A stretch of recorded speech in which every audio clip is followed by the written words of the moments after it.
बिस्मिल्लाहिर्रहमानिर्रहीम। अस्सलाम वालेकुम डियर स्टूडेंट्स, उम्मीद करता हूँ कि आप सब खैरियत से होंगे।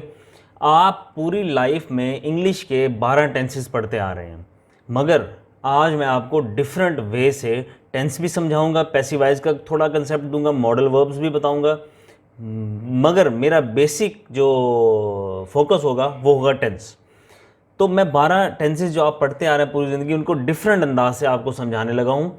और वो क्या अंदाज़ है, उससे पहले मैं आपको एक छोटा सा एक इंट्रोडक्शन देने जा रहा हूँ कि मेरा आइडिया क्या है, मैं आपको समझाने क्या लगा हूँ। तो आप ज़रा थोड़ा इस पर फोकस कीजिए कि बेसिक स्ट्रक्चर तो आपको मालूम है कि subject plus verb plus object होता है, और वर्ब जो होता है वो किसी भी सेंटेंस के अंदर एक रीढ़ की हड्डी का काम करता है, एक दिल का काम करता है, यानी कि मेन पार्ट का काम करता है। इसके बगैर तो एग्जिस्ट ही नहीं करता सेंटेंस। तो आज मैं आपको जो बताने लगा हूँ वो वर्ब के थ्रू आपको टेंसेस हर चीज़ समझाऊंगा, मगर आप ज़रा थोड़ा सा आइडिया क्लियर कर ले। तो वर्ब आप देखें कि कितनी फॉर्म्स होती हैं वर्ब की। वर्ब की होती हैं बेटा 4 फॉर्म्स। वर्ब की कितनी फॉर्म्स होती हैं? 4 फॉर्म्स होती हैं। Verb first, verb second, verb third और वर्ब फोर्थ। अब बेटा इनके नेम्स भी होते हैं। इस फॉर्म को कहते हैं प्रेजेंट फॉर्म, इसको कहते हैं पास्ट फॉर्म, इसको कहते हैं पास्ट पार्टिसिपल, और इसको कहते हैं प्रेजेंट पार्टिसिपल फॉर्म। नेम की इतनी ज़रूरत नहीं है, आपको सिर्फ और सिर्फ कंसेप्ट समझना ज़रूरी है आपके लिए। तो अब वर्ब की फर्स्ट, सेकंड, थर्ड और फोर्थ फॉर्म का इस्तेमाल मैं आपको समझाऊंगा। क्यों? क्योंकि आपकी इंग्लिश के अंदर सिर्फ वर्ब सेकंड, फर्स्ट, थर्ड और फोर्थ फॉर्म का इस्तेमाल करके आप पूरी अंग्रेज़ी को समझ सकते हैं, अंडरस्टैंड कर सकते हैं बहुत अच्छे तरीके से।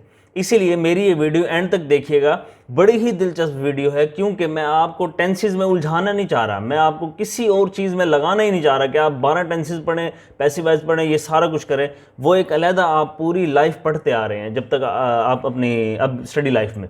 मगर आज मैं आपको जो चीज़ बताने लगा हूँ वो है बेटा वर्ब की फॉर्म्स के थ्रू पूरी ग्रामर को समझना, मैक्सिमम, अगर पूरी नहीं तो मैक्सिमम ग्रामर को समझना।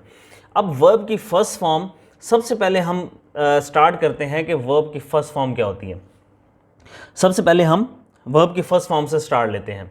मैं आपको वर्ब की फर्स्ट फॉर्म का इस्तेमाल, यूज़ बता देता हूं कि where to use verb first form. अच्छा बेटा, ये जो वर्ब फर्स्ट फॉर्म, अब आपको समझ आ गया वर्ब फर्स्ट होता है, सेकंड होता है, थर्ड होता है, फोर्थ होता है। जैसे मिसाल के तौर पे मैं एक वर्ब लेता हूँ ईट। ईट की सेकंड फॉर्म होती है एट, और थर्ड फॉर्म होती है ईटन, और फोर्थ फॉर्म होती है ईटिंग। अब इसमें कोई भी वर्ब हो सकता है, इसमें कोई वो नहीं है। तो वर्ब की फर्स्ट फॉर्म का इस्तेमाल कहाँ कहाँ होना है, ये अब मैं आपको बताने लगा हूँ। नंबर 1, आप सबको मालूम है कि 12 टेंसेस होते हैं बेटा। मैंने इन 12 टेंसेस को कैटेगराइज किया है। इंडेफिनिट के 3 सेंटेंसेस अलग रखे हैं, कंटिन्यूस के 3 सेंटेंसेस को अलग रखा है, परफेक्ट के 3 सेंटेंसेस को अलग रखा है, और परफेक्ट कंटिन्यूस के 3 सेंटेंसेस को अलग रखा है। अब वर्ब फर्स्ट जो हम यूज़ करने जा रहे हैं उसमें सबसे पहली कैटेगरी जो मैंने आपको बताई है कि इंडेफिनिट की। अब इंडेफिनिट की लिस्ट उठाएं, आप उठाएंगे प्रेजेंट डेफिनिट पहला टेंस, पास्ट इंडेफिनिट पहला टेंस, फ्यूचर इंडेफिनिट पहला टेंस, यानी कि इंडेफिनिट के तीनों टेंसेस। अब बेटा वर्ब की फर्स्ट फॉर्म इन तीनों टेंसेस में लगती है। इसके पॉजिटिव में भी लगती है स्ट्रक्चर में, इसके नेगेटिव स्ट्रक्चर में भी लगती है, इसके इंटरोगेटिव स्ट्रक्चर में भी लगती है, इसके डबल इंटरोगेटिव स्ट्रक्चर में भी लगती है, इसके डब्ल्यू फैमिली इंटरोगेटिव, यानी कि कोई भी स्ट्रक्चर हो लगती है, सिवाय एक जगह के, यानी कि एक्सेप्शनल केस है एक। यानी कि वर्ब की फर्स्ट फॉर्म का इस्तेमाल हम सीखने जा रहे हैं। 3 टेंसेस मैंने आपको बताए, present definite, past indefinite, future indefinite. इन तीनों टेंसेस में वर्ब की फर्स्ट फॉर्म लगती है, सिवाय एक स्ट्रक्चर के। एक केस ऐसा है जिसमें नहीं लगती, और वो केस वर्ब की अपना पास्ट इंडेफिनेट के पॉजिटिव स्ट्रक्चर का है। अब वो मैं आपको वर्ब की सेकंड फॉर्म में डिस्कस करूंगा। फिलहाल आप एक एक्सेप्शन याद कर लें कि वर्ब की सेकंड फॉर्म एक एक्सेप्शनल केस में नहीं लगती, और वो पास्ट इंडेफिनेट का पॉजिटिव स्ट्रक्चर है। बाकी उसके नेगेटिव में भी लगती है, इंटरोगेटिव में भी लगती है, डबल और डब्ल्यू फैमिली में भी लगती है। तो बेटा वर्ब की फर्स्ट फॉर्म का इस्तेमाल हम सीख रहे थे। नंबर 1, ऑल इंडेफिनिट में इस्तेमाल होता है। ऑल इंडेफिनिट में, अब याद रखना कि एक जो मैंने एक्सेप्शन बताई है उसके अलावा ऑल इंडेफिनिट्स में इस्तेमाल होता है। सिर्फ एक एक्सेप्शन है, फिर मैं बता रहा हूं कि एक एक्सेप्शनल केस है। अच्छा, अब आप सबसे पहले ये देखें कि प्रेजेंट डेफिनेट में रूटीन है, यूनिवर्सल ट्रूथ है, आपके जनरल ट्रूथ्स हैं, आपके डेली अपना हैबिट्स हैं आपकी, और ये सारी चीज़ें जो आप इंडेफिनिट प्रेजेंट डेफिनिट में यूज़ करते हैं, यानी कि इन सब में वर्ब की फर्स्ट फॉर्म का इजाफा, वर्ब की फर्स्ट फॉर्म लगती है। अब आप ये देखें कि ऑल इंडेफिनिट्स में मींस प्रेजेंट डेफिनिट की बात हमने की, उसमें वर्ब की फर्स्ट फॉर्म लग गई, डेफिनिट लग गई। पास्ट इंडेफिनिट की बात की, एक एक्सेप्शन के अलावा बाकी सारे स्ट्रक्चर्स में वर्ब की फर्स्ट फॉर्म लग गई।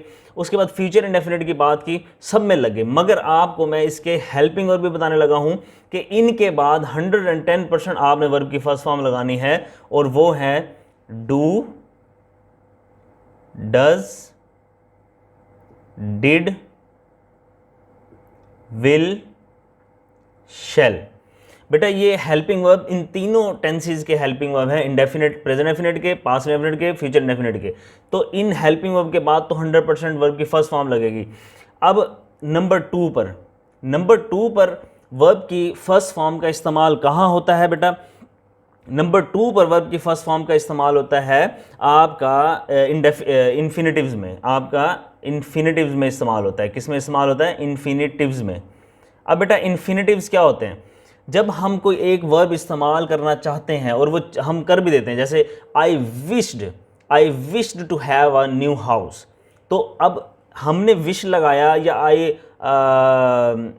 आई डिज़ायर्ड लगाया, कुछ भी लगाया, हमने एक वर्ब का इस्तेमाल किया, हमने दूसरा वर्ब का इस्तेमाल करना है, दूसरे वर्ब का, तो हमें बीच में टू लगाना पड़ेगा, और टू के बाद जो हम वर्ब का इस्तेमाल करेंगे वो हमेशा फर्स्ट फॉर्म होगी।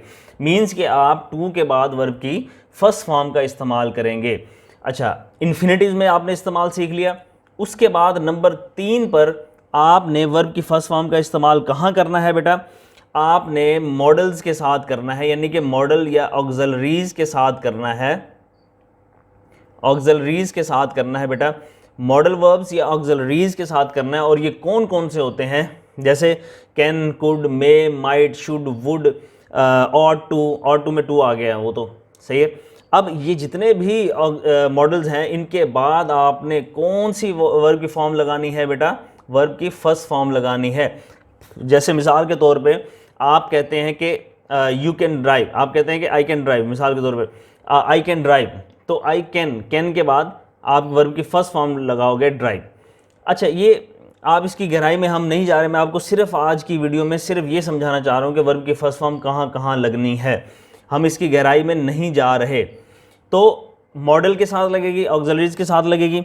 उसके बाद बेटा जी, जब आपने ऑर्डर देना हो, जब आपने रिक्वेस्ट करनी हो, जब आपने अपना ये मना करना हो, फॉरबेड, मना करना हो, किसी बात से मना करना हो, तो आप वर्ब की फर्स्ट फॉर्म का इस्तेमाल करते हैं। जैसे अगर आप किसी को ऑर्डर देते हैं तो आप कहेंगे, वर्ब की फर्स्ट फॉर्म से ही स्टार्ट करेंगे, आप कहेंगे ओपन द डोर। अगर आप किसी को रिक्वेस्ट करना चाह रहे हैं तो आप कहेंगे प्लीज़ ओपन द डोर। अगर आप किसी को फॉरबेड करना चाह रहे हैं, मना करना चाह रहे हैं, तो आप कहेंगे do not open the door. उसके बाद देखें वर्ब की फर्स्ट फॉर्म का इस्तेमाल हमने ये सारी वर्ब की फर्स्ट फॉर्म का इस्तेमाल वन बाय वन हमने सीख लिया। अब बेटा हम चलते हैं एक और, जो नेक्स्ट है वो है वर्ब की सेकंड फॉर्म का इस्तेमाल। अब मैंने आपको बताया इसका छोटा सा वो बनेगा, कॉलम बनेगा। मैंने आपको बताया कि वर्ब की सेकंड फॉर्म का इस्तेमाल हम सिर्फ एक जगह पे करते हैं, एक टेंस के अंदर भी, एक स्ट्रक्चर के अंदर करते हैं, और वो है पास्ट इंडेफिनिट का पॉजिटिव स्ट्रक्चर। पास्ट इंडेफिनिट का पॉजिटिव स्ट्रक्चर, यानी कि इस स्ट्रक्चर के अंदर हम क्या करते हैं? वर्ब की सेकंड फॉर्म का इस्तेमाल करते हैं। मिसाल के तौर पे पास्ट इंडेफिनिट में, जैसे मैं स्कूल जाता था, मैं खाना खाता था, अम्मी जान ने खाना पकाया, सही है, मेरी छोटी बहन ने कपड़े धोए। अब ये ऐसा टेंस है जिसमें वर्ब की किस फॉर्म का इस्तेमाल करना है? सेकंड फॉर्म का। इसके अलावा वर्ब की सेकंड फॉर्म का इस्तेमाल कहीं भी नहीं करते। इसके अलावा वर्ब की सेकंड फॉर्म का इस्तेमाल बेटा हम कहीं भी नहीं करते। बेटा अब मैं आपको वर्ब की थर्ड फॉर्म का इस्तेमाल सिखाने लगा हूँ। बेटा वर्ब की थर्ड फॉर्म, यानी कि अगर ईट को हमने फॉर एग्जांपल लिया वर्ब की फॉर्म के, तो ईट, एट, ईटन। ईटन जो वर्ब की थर्ड फॉर्म है, मिसाल के तौर पे हमने ली उसको, तो उस वर्ब की थर्ड फॉर्म को कहाँ कहाँ इस्तेमाल करना है? सबसे पहले आप लिखेंगे, आप इसको सबसे पहले आप ऑल परफेक्ट्स में, यानी कि जितने भी परफेक्ट हैं आपके, जितने भी परफेक्ट टेंसेज हैं, जैसे कि present perfect, past perfect, future perfect tense, इन तीनों के अंदर आपने वर्ब की थर्ड फॉर्म का इस्तेमाल करना है। अब इन तीनों के मैं आपको हेल्पिंग वर्ब भी बता देता हूँ, जिसमें प्रेजेंट परफेक्ट का हेल्पिंग वर्ब है हैज़ और हैव, यानी कि इसके बाद आपने वर्ब की थर्ड फॉर्म का इस्तेमाल करना है।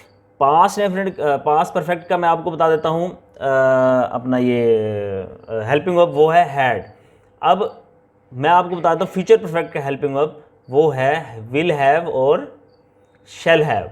बेटा इन तीनों हेल्पिंग वर्ब जो हमने कैटेगरीज पढ़ी, इन तीनों के बाद आप कौन सी फॉर्म का इस्तेमाल करेंगे? वर्ब की थर्ड फॉर्म का इस्तेमाल करेंगे। इन तीनों के बाद आप कौन सी फॉर्म का इस्तेमाल करेंगे? वर्ब थर्ड का इस्तेमाल करेंगे। अब इससे हमें एक चीज़ और पता चली कि हैज़, हैव, हैड के साथ के बाद वर्ब की हमेशा थर्ड फॉर्म का इस्तेमाल किया जाता है। अब नंबर 2 पर बेटा हम वर्ब की थर्ड फॉर्म का इस्तेमाल परफेक्ट कंटिन्यूस में भी करते हैं, मगर परफेक्ट कंटिन्यूस में हमने वर्ब की थर्ड फॉर्म का इस्तेमाल हैज़, हैव, हैड के साथ करना है ना।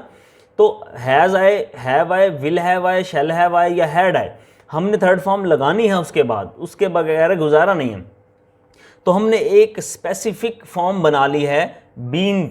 इस फॉर्म को, यानी कि ये थर्ड फॉर्म है, किसकी थर्ड फॉर्म है? बी, वॉज, बीन, ये इसकी थर्ड फॉर्म है। और फोर्थ फॉर्म इसकी क्या होती है? बीइंग। फोर्थ फॉर्म बीइंग होती है। अब इसका मतलब होता है इज़म आर, इसका मतलब ये वाज और वर दोनों है। अब बी, वॉज, बीन, ये थर्ड फॉर्म हुई कि नहीं हुई? हमने इस थर्ड फॉर्म को यहाँ पर हैज़, हैव, हैड के बाद फिक्स कर दिया है। परफेक्ट कंटिन्यूस बनाने के लिए हमने बीन थर्ड फॉर्म को फिक्स कर दिया है, ये याद रखिएगा। यानी कि हम प्रेजेंट परफेक्ट कंटिन्यूस में इस्तेमाल करते हैं, मगर हमने इसको फिक्स कर दिया है। अब नंबर 3 पर परफेक्ट का इस्तेमाल, वर्ब की थर्ड फॉर्म का इस्तेमाल हम करते हैं बी के बाद। किसके बाद करते हैं बेटा? बी के बाद। यानी कि अगर किसी सेंटेंस में, सिवाय एक जगह के, अगर किसी भी सेंटेंस में आप बी देख लें और उसके बाद आपको कोई वर्ब की फॉर्म लगानी पड़े, तो आप कौन सी फॉर्म लगाएंगे? वर्ब की थर्ड फॉर्म लगाएंगे, सिवाय एक स्ट्रक्चर के, यानी कि एक सेंटेंस के, और वो सेंटेंस है आपका फ्यूचर कंटिन्यूस टेंस, यानी कि वो टेंस, पूरे का पूरा टेंस है ये, वो है future continuous tense. Future continuous tense के अंदर आप विल और शैल के बाद कौन सी फॉर्म लगती है? फर्स्ट फॉर्म लगती है। तो बी कौन सी फॉर्म है? ये देखें, फर्स्ट फॉर्म है ना बी। तो इसलिए हमने इसको भी पक्का कर देना है, फिक्स कर देना है उस फॉर्म के साथ, विल और शैल के साथ हमने फिक्स कर देना है वर्ब की फर्स्ट फॉर्म। और फिर हमने इसके बाद क्या लगानी है? वर्ब की फोर्थ फॉर्म, सिवाय फ्यूचर कंटिन्यूस के हमने यही इस्तेमाल करना है। फ्यूचर कंटिन्यूस में हमने फोर्थ करनी है। बाकी जहाँ पर भी आपको बी नजर आए, जैसे मिसाल के तौर पे मैंने आपको यहाँ मॉडल समझाए, तो मॉडल क्या है? Can, could, may, might. अगर इन्हीं मॉडल के बाद बी लगा दिया जाए, जैसे मिसाल के तौर पे ही, इट कैन बी ड्रिवन, या हम कोई भी और मॉडल इस्तेमाल करें, may be, it may be done, it may be done, तो ये जो मे है, कुड है, कैन है, माइट है, शुड है, वुड है, इन सब के बाद अगर फ़ौरन बी लगा हुआ हो, तो फिर हम कौन सी फॉर्म इस्तेमाल कर लेंगे? थर्ड फॉर्म इस्तेमाल कर लेंगे। तो हम कौन सी फॉर्म इस्तेमाल कर लेंगे बेटा? थर्ड फॉर्म इस्तेमाल कर लेंगे। नंबर 4 पर मैं आपको बताने लगा हूं कि वर्ब की थर्ड फॉर्म का इस्तेमाल, आप एक सेंटेंस रट लीजिए कि हमेशा, हमेशा, हमेशा पैसिवाइज में, हमेशा पैसिवाइज में वर्ब की थर्ड फॉर्म का इस्तेमाल किया जाता है। आप ये सेंटेंस रट लीजिए कि हमेशा वर्ब की थर्ड फॉर्म का इस्तेमाल पैसिवाइज में किया जाता है। हमेशा पैसिवाइज में वर्ब की थर्ड फॉर्म का इस्तेमाल किया जाता है। ये सेंटेंस बेटा रट लीजिए, क्योंकि वर्ब की थर्ड फॉर्म का इस्तेमाल पैसिवाइज में, हमेशा पैसिवाइज में होता है। अब हम लास्ट फॉर्म का इस्तेमाल सीख रहे हैं, और वो है वर्ब की फोर्थ फॉर्म का इस्तेमाल, यानी कि वर्ब फोर्थ। अब वर्ब की फोर्थ फॉर्म का इस्तेमाल बेटा कहाँ कहाँ हमने करना है? वर्ब की फोर्थ फॉर्म का इस्तेमाल नंबर 1, ऑल कंटिन्यूस टेंसेज में। किस टेंसेज में? ऑल कंटिन्यूस टेंसेज में। यानी कि अगर आपके पास प्रेजेंट कंटिन्यूस टेंस हो, पास्ट कंटिन्यूस टेंस हो, फ्यूचर कंटिन्यूस टेंस हो, तो आपने कौन सा टेंस इस्तेमाल कौन सी वर्ब फॉर्म इस्तेमाल करनी है? वर्ब की फोर्थ फॉर्म इस्तेमाल करनी है। और इनके हेल्पिंग वर्ब मैं आपको बता देता हूँ आपकी हेल्प के लिए। प्रेजेंट कंटिन्यूस में इज़, एम और आर होते हैं। उसके बाद पास्ट कंटिन्यूस में वाज और वर होते हैं। और उसके बाद फ्यूचर कंटिन्यूस में विल बी और शैल बी होते हैं। अभी मैंने आपको बताया कि बी के बाद वर्ब की थर्ड फॉर्म का इस्तेमाल होता है सिवाय इस टेंस के, और वो कौन सा है? Future continuous tense. और वो कौन सा टेंस है बेटा? Future continuous tense. एक और जगह वर्ब की फोर्थ फॉर्म का इस्तेमाल होता है और वो है all perfect continuous. All perfect continuous tense. कौन से टेंस है बेटा? All perfect continuous tense. अब आप कहेंगे कि परफेक्ट आ गया इसमें और कंटिन्यूस आ गया, तो परफेक्ट के लिए मैंने आपको बताया था कि हमेशा एक फिक्स फॉर्म इस्तेमाल होगी और वो होगी बीन। हमेशा परफेक्ट, यानी कि परफेक्ट कंटिन्यूस में परफेक्ट के लिए, परफेक्ट को जाहिर करने के लिए हमें हैज़, हैव और हैड, जैसे हेल्पिंग वर्ब है आपका हैज़, हैव, हैड या विल हैव और शैल हैव। तो बेटा इनके बाद हमने एक फिक्स थर्ड फॉर्म लगाई। फिक्स थर्ड फॉर्म के बाद जो हमने कंटिन्यूस को शो करना था वो करना है हमने वर्ब की फोर्थ फॉर्म से। हमने कंटिन्यूस को शो किससे करना है बेटा? वर्ब की फोर्थ फॉर्म से कंटिन्यूस को शो करना है, यानी कि बीन को फिक्स करके जो अगली फॉर्म लगाएंगे हम, वो वर्ब की फोर्थ फॉर्म होगी। वो कौन सी फॉर्म होगी बेटा? वर्ब की फोर्थ फॉर्म होगी। अब नंबर 3 पर हम इसका जो वर्ब की फोर्थ फॉर्म का इस्तेमाल है, नंबर 3 पर हम एज ए जेरंड करते हैं और एज ए पार्टिसिपल करते हैं। एज ए जेरंड और पार्टिसिपल करते हैं। अब जेरंड और पार्टिसिपल का क्या मतलब? अगर ये फॉर्म यानी कि वर्ब की fourth form as a adjective आ रही हो, वर्ब की fourth form as a adjective आ रही हो, यानी कि नाउन से पहले जो लगता है उसको एडजेक्टिव कहते हैं ना, जैसे क्राइंग चाइल्ड, जैसे क्राइंग चाइल्ड। तो अगर as a as a adjective आ रही हो, एज ए एडजेक्टिव लग रही हो फोर्थ फॉर्म, तो फिर हम इसको कहते हैं पार्टिसिपल। अगर एज ए नाउन लग रही हो बेटा, एज ए नाउन लग रही हो, तो जैसे मिसाल के तौर पे हमने एक बहुत ही मशहूर एग्जांपल है स्मोकिंग। ये स्टार्ट में लगा है स्मोकिंग इज़, अब ये सिंगुलर नाउन है। ये क्या है? सिंगुलर नाउन है। क्यों? क्योंकि इसके बाद इज़ लगा।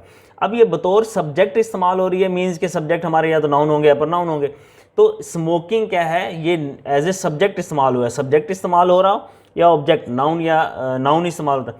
एज ए नाउन इस्तेमाल जब हम करेंगे वर्ब की फोर्थ फॉर्म को, तो उसका इस्तेमाल बेटा जेरंड के तौर पर होगा, उसको जेरंड कहेंगे। अब मैं एक अपना क्विक अपना रिव्यू दे देता हूं कि मैंने कहाँ कहाँ आपको क्या क्या समझाया। सबसे पहले मैंने आपको बताया कि वर्ब जो है वो रीढ़ की हड्डी का काम करता है, मेन पार्ट है एक किसी सेंटेंस का। फिर मैंने आपको बताया कि वर्ब की फर्स्ट फॉर्म का इस्तेमाल, सेकंड फॉर्म का इस्तेमाल कहाँ करते हैं, थर्ड फॉर्म का इस्तेमाल कहाँ करते हैं, फोर्थ फॉर्म का इस्तेमाल कहाँ करते हैं। वर्ब की फर्स्ट फॉर्म का इस्तेमाल तमाम डेफिनेट में, इनडेफिनेट में करते हैं। इनडेफिनेट में सिवाय पास्ट इंडेफिनेट के पॉजिटिव स्ट्रक्चर के, पास्ट इंडेफिनेट के पॉजिटिव स्ट्रक्चर के अलावा। कैसे कि अब मैं आपको इसका हेल्पिंग वर्ब बता दूं। इनके अंदर जितने भी हेल्पिंग वर्ब है, डू, डज, डिड, विल, शैल, इनके फ़ौरन बाद आपने वर्ब की कौन सी फॉर्म इस्तेमाल करनी है? फर्स्ट फॉर्म इस्तेमाल करनी है। कौन सी? अब ये सुन लीजिए, क्यों? क्योंकि 9th में ये बहुत इंपॉर्टेंट है। ये 10 मिनट की वीडियो आपके लिए 9th में नंबर देगी आपको, फर्स्ट ईयर में नंबर देगी, सेकेंड ईयर में नंबर देगी, बल्कि 10th में भी आपको नंबर इसके कुछ ना कुछ मिलेंगे। तो आप इसको गौर से सुन लीजिए, एक दफ़ा फिर बता रहा हूँ। उसके बाद वर्ब की फर्स्ट फॉर्म का इस्तेमाल एज ए इन्फिनेटिव होगा, to infinitive, as a to infinitive होगा, एज ए टू इन्फिनेटिव होगा। यानी कि टू के बाद हमेशा वर्ब की कौन सी फॉर्म लगती है? फर्स्ट फॉर्म लगती है। उसके बाद मॉडल्स और ऑक्सिलरीज के साथ वर्ब की कौन सी फॉर्म लगती है के बाद? यानी कि अगर कैन हो, मे हो, माइट हो, शुड हो, वुड हो, और टू हो, तो ये इनके बाद वर्ब की कौन सी फॉर्म लगती है? फर्स्ट फॉर्म लगती है। उसके बाद आपने कहीं ऑर्डर देना है, रिक्वेस्ट करनी है या फिर किसी चीज़ से मना करना है, आप वर्ब की फर्स्ट फॉर्म का इस्तेमाल करते हैं। उसके बाद वर्ब की सेकंड फॉर्म का इस्तेमाल एक ही जगह होता है, पास्ट इंडेफिनिट के पॉजिटिव में। उसके बाद वर्ब की थर्ड फॉर्म का इस्तेमाल मैंने बताया कि ऑल परफेक्ट्स में होता है, और परफेक्ट के हेल्पिंग वर्ब ये होते हैं। और ये अपना ऑल परफेक्ट कंटिन्यूस में होता है, उसमें हम एक फिक्स फॉर्म बना लेते हैं इसकी, बीन। और उसके बाद बी के बाद हमेशा वर्ब की थर्ड फॉर्म होती है सिवाय एक जगह के, और वो कौन सी जगह है? शैल बी और विल बी। यहाँ पर वर्ब की फोर्थ फॉर्म इस्तेमाल होगी जब ये क्या होगा? कंटिन्यूस होगा। उसके बाद नंबर 4 पर मैंने कहा, एक लाइन आप रट लो कि हमेशा पैसिव वॉइस में वर्ब की थर्ड फॉर्म का इस्तेमाल करते हैं। हमेशा पैसिव वॉइस में वर्ब की थर्ड फॉर्म का इस्तेमाल करते हैं। हमेशा पैसिव वॉइस में वर्ब की थर्ड फॉर्म का इस्तेमाल करते हैं। ये लाइन रट लें। उसके बाद वर्ब की फोर्थ फॉर्म का इस्तेमाल कहाँ होता है? ऑल कंटिन्यूस में, यानी कि प्रेजेंट कंटिन्यूस, पास्ट कंटिन्यूस और फ्यूचर कंटिन्यूस, उसके हेल्पिंग वर्ब मैंने बता दिए। फिर ऑल परफेक्ट कंटिन्यूस में उसमें फिक्स थर्ड फॉर्म बीन बताइए, उसके बाद वर्ब की फोर्थ फॉर्म लगेगी। फिर वर्ब की फोर्थ फॉर्म का इस्तेमाल एज ए जेरेंड होगा, एज ए पार्टिसिपल होगा। ये दोनों मैंने आपको बता दिए। तो बेटा ये क्विक रिव्यू था मेरी पूरी वीडियो का। मुझे उम्मीद है कि आपको वर्ब की फॉर्म से ही पूरे टेंसेस क्लियर हो गए होंगे। इंशाल्लाह मैं नई वीडियो के साथ आपके सामने हाजिर होऊंगा। मेरी वीडियोज़ को लाइक करें, शेयर करें, कमेंट करें और डेफिनेटली मैं आपके लिए अच्छा काम करता रहूँगा। इंशाल्लाह आप मुझे अप्रिशिएट करते हैं। शुक्रिया।